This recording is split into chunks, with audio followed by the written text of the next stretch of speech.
Hey everybody, we've got our edits ready, and we are going to commit on Twitter. This is the Pick Six Podcast. Sam McCune along with Evan Bland. Hello everyone. We are here at the end of June. Nebraska has a gazillion commits. In theory, they might get another one tonight. We're recording on a Thursday evening. Cade Massey in tiny Linden, Kansas is going to announce between his top four, which I think are Kansas State, Nebraska, Oklahoma, and TCU. I think that's the four. So they could have a gazillion commits plus one.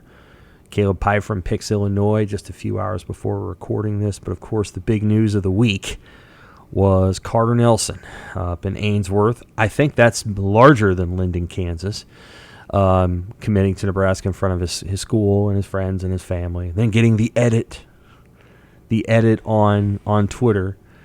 Carter Nelson tells me he's committed to Nebraska. Well, actually, he just told a bunch of people in Ainsworth, so both are true. Both are true. Joel Lorenzi. We're not doing a podcast with him this week, but he was explaining to me why these kids really like the edits.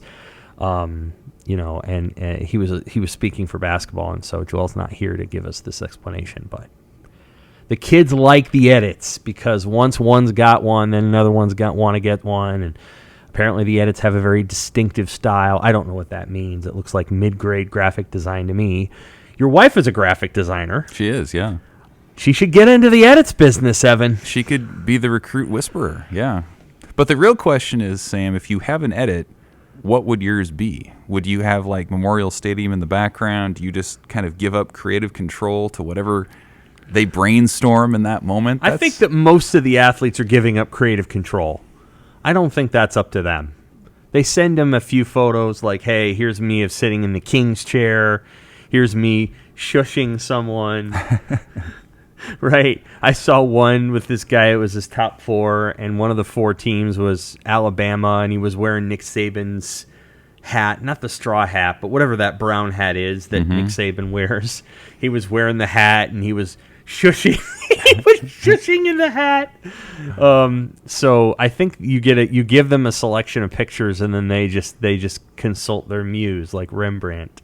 And I've seen a wide range too. Like there's the kind where it's like somebody cut them out like in Photoshop by hand, and it's all like wobbly and poor. And then you see some really good ones, of course, too. But like I always wonder, because my wife's a graphic designer and works with clients, and there's a give and take. Like if you're a player and you're getting this edit essentially for free, and you don't like it, like can you go back to this person who's doing this work for you and say like, can we change it? Like I wonder. How much? Do you think any of them ever don't like it, though? I mean, it's pretty standard stuff, and it's never like, it's not like a logo that you're going to use for your business for the next 12 years of your life. That's the work your wife does. She works for companies. Sure, yeah. So like these kids are going to have a million edits. But the University of Nebraska can't do it for them. So they have a social media graphic department, but they can't do it. That's right. Because the kid isn't signed yet. Once the kid signs, then, if Bryce Matthews gets 200 hits, they have an edit for, they do all that. Isn't it refreshing every now and again you get the guy who just like puts the text in there and he's like, I am committing to wherever. And that's what it. Braylon Prude did. Yeah. Braylon Prude took a picture of himself, and then he had a picture of his dad playing at LSU, and then he had a clipping of his dad, I think, playing with the Ravens. Like his was the one. And he did it at 4 a.m. on Sunday morning. It wasn't 4. It was like 9:30. 9. And Braylon Prude committed. He's the one guy. This is like, this is me. I own and control the means of my commit production. So another one, I talked to Quinn Clark, and he has a pretty cool edit. Like he's standing on Memorial Stadium, but like it's the zoomed out shot of Memorial Stadium, and he's got the cutout. So, but he has the professional one, but he also did sort of the grassroots one. He had his mom take a picture or post a picture of him when he was like 4 on the shoulders of his dad, yes, Ken from Memorial Stadium, and he was telling me when I was talking with him about it that his mom had never posted on Twitter, and so he's like walking her through the process, but they had to dig out this old photo, and so like you got a wide range of social media, postings, revealings, announcements. All this month. It's very cool. Well, we're going to talk a ton about recruiting. We're going to go over everything that's happened really in the last 10 days. There's a few more things, a few more dominoes that could still fall. We'll talk about the recruits that we like the most. At the end, we're going to talk a little baseball. Obviously, the College World Series is over. LSU won it. LSU was the most talented team, and they turned out to be the best team. And they're probably the team. We don't know this for sure. We don't know. But they're probably the team that expended the most money. Almost certainly. NIL money to put that team together. I don't know who would have been their closest competitor in that. Maybe Tennessee. But they spent a lot of money to put that particular team together, and probably to keep a couple of guys there an extra year. They've got some, as they've said before, they've got Major League Baseball players on their bench, and they didn't have to use them, or they didn't use them as much because they were able to add some players, especially pitchers. The Paul Skeens and then Thatcher Hurd. And so we're going to talk about that related to Nebraska. Where's Nebraska in this conversation? Where, certainly they're not LSU, but there are lots of different kinds of teams that make the CWS, and any team that makes the CWS had a successful season. Of course. LSU would not have been a failure if they hadn't won the national championship. I did think they'd win it. They did, but they wouldn't have been a failure if they had fallen short. No one who gets it there has failed. Right. I mean, it came down to Wake Forest a couple times. I mean, those were coin flip games. Florida Game 3 could have gone another way. So, yeah, absolutely. Yep. So we'll talk about that at the end. I want to remind everybody, hey, we've got a subscription special going on right now where it's $1 for 6 months. Now, today is June 29th. That is going to take you through the entire Nebraska football season, unless they make a bowl, and they just might. But it'll take you through pretty much all the Nebraska football season, unless they make a New Year's Bowl, which I don't think they will. So you're going to get all the recruiting, all of signing day, all of the games, all of Matt Rule. This will take you all the way through the national championship in volleyball, which is, by the way, moving to Sunday afternoon, December 17th. It's opposite the NFL. It's not going to be easy to generate the ratings that they want to generate opposite the NFL. That's not easy. No, but they're moving it to a daytime start. Which I think is great, and I think more people probably will tune in as a result, and it's certainly friendly for our deadlines. So you'll get the entire Nebraska volleyball season, you'll get the first half of the Nebraska basketball season, and you'll get all the other sports too, and all the other news too. There's going to be a lot of politics, I suspect, here in the last half of 2023. Candidates announcing, candidates running, candidates talking over in Council Bluffs. So you're going to get all of it. $1 6 months. So you can go to www.omaha.com/subscribe. That's www.omaha.com/subscribe to the World-Herald. Okay, let's go to recruiting.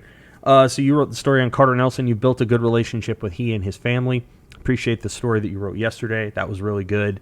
You kind of set the scene for when he made that decision. Mm-hmm. Everybody's sitting around a table, and they're chewing on breakfast. They're chewing on ideas of what could happen into the future, and it just kind of hit him. He said, I want to be a part of this. And that's the advantage of having a kid come with a bunch of kids who are already committed. Mm-hmm. They were thinking. They were, yes. And I was struck by the fact that this didn't happen. This wasn't a one-on-one with Matt Rule. This wasn't in the facility. This was in the Haymarket Saturday morning before they started their visits. And to hear Carter tell it, he says, I'm gonna call my parents. So he steps out, calls his parents. I'm going to call Coach Rule. He steps out, calls Matt Rule, and then they kind of decide together, let's have some fun with it and tell everybody at the facility when they gather later in the day. And so that's what they did, and they had a great party and great time with it. And I wanted to lead with that with Carter Nelson because he's not an example of a guy who was coming to Nebraska for the first time and was blown away and decided to commit. He was somebody who's been coming to Lincoln for 2 years. We've seen him on the sidelines in his little visitor pass with his family, for back to the 21 season. So he's been here plenty of times. He's gone through the official visit circuit this month from Georgia to Notre Dame to Penn State. And so it wasn't sort of all the bells and whistles. It was the friendships, the stuff behind the scenes. And in some ways, that's the stuff that's going to last a lot longer than your awe of the facilities or being impressed by some fancy talk. Like he wants to ball out with his friends. They're all pretty good too. And he finally came to the conclusion that this is where he wanted to be. So there's 4 schools in college football that I would describe as elite tight end schools, maybe 5. Georgia, Notre Dame, Penn State, Michigan, and Alabama. And Alabama just has really good football players. You would put Iowa in there? I would. Iowa, so okay. 6. All right. So there's probably 6, and if you want to kick one of those out, you would kick out Alabama. Nebraska basically beat the other 5. I know that, Michigan, I don't know how focused they were on this, but Penn State, Notre Dame, and Georgia are terrific. And he could have gone to Iowa if he wanted to. So Nebraska's able to beat out everybody for this. And I think what was important, and I wrote this yesterday, is if he picks Georgia, and not so much if he picks Notre Dame. There's always a thing with Notre Dame. If a kid really wants to go to Notre Dame, he's going to go there, and you can't really change it. But if he picks Georgia, that sends a message to every SEC school. If you want to come up here and get a low-maintenance kid who probably isn't going to cost you much in NIL money, they will come. And I don't know if Carter Nelson's the number 40 player in the country. I think he is very, very good. And I think they've got to find a way to get him on the field, Brock Bowers style, and get him the football. I don't know if he's as good, for example, as he wants to be Travis Kelce. I don't know if I don't know if he's going to become 265 pounds and 6'7". And I mean, Travis Kelce brings some things to the table. I think he could be Noah Fant, and I think Noah Fant was a first-round pick. But the bottom line is that his recruiting ranking started going up the minute that those schools got really interested in him. And the message that was going to be sent there, from what I could gather, was if Georgia gets him, this turns into Alabama's going to come up and get Ross Piercebacher and Caden Proctor from Iowa, which is what they did. And Alabama now feels like it can go up there and get whoever the hell they want, whenever they want, and pull it off. And so this is a way of Nebraska saying, no, you're not going to come in and get the small-town kid. We can't change a few things about Omaha. There's probably kids in Omaha that would have gotten the Georgia offer, and they would have been like, look, I'm going to go. I got to go. Mm-hmm. But Ainsworth, Nebraska, if Ainsworth, Nebraska says yes to Georgia, it just doesn't look good. It's a bad look. And Nebraska was able to pull off a win there, and I think it was a big deal. Just for that alone. I don't want to put too much pressure on Carter Nelson to come down and be the savior. I don't think he's that. I don't think he needs to be that.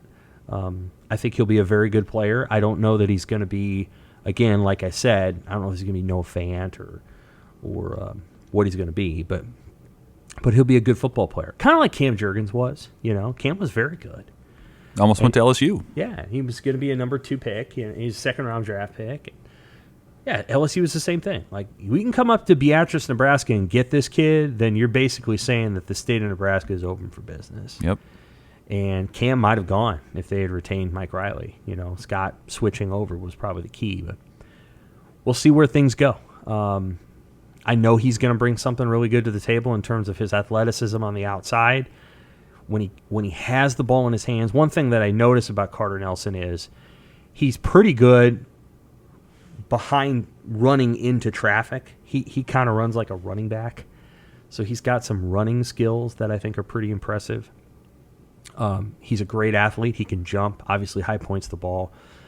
I don't think he has the wingspan or the hand width that a Ben Bramer did. I mean, Ben Bramer's about as big of a tight end as there is in the country. Mm-hmm. That's the kid that left Nebraska's class to go to Iowa State. But I think Carter Nelson can beat a lot of people downfield.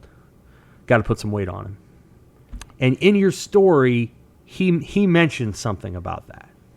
Right, he did. I mean, he's 205 right now. Mm-hmm. So, yeah, I mean, and that's – so I asked him if Nebraska's vision for him as a tight end was appreciably different from what these other schools envisioned for him. And he said no.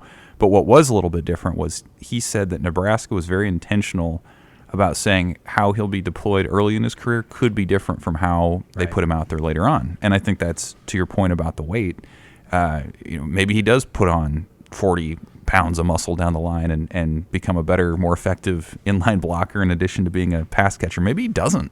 Maybe he puts on 10 to 15 pounds and he's more of a weapon on the outside and not so much in the trenches. So I think he appreciated that piece. I do know that when I went out to Ainsworth, like the development piece was really big. I mean, he knows he has a big football future. He wants to play in the league. And so who you trust to develop you, it says a lot. Right? I mean, that cuts through the whole, hey, I grew up a Husker fan. That cuts through, this is what my community wants me to do. He knows he has a football future. And so where do you trust that to be developed? And I think that was a big piece of it. And we saw it from Matt Rule and the coaching staff, how they're going to evaluate their players probably twice a year at least and say, where does this guy fit in best physically, what are his traits? We've seen that already in their 6 months here in terms of where they've moved guys around. Right. So I think that was something that stood out to Nelson when he starts looking long term at what he can be. The highest end of like any player like this is Pitts for the Atlanta Falcons.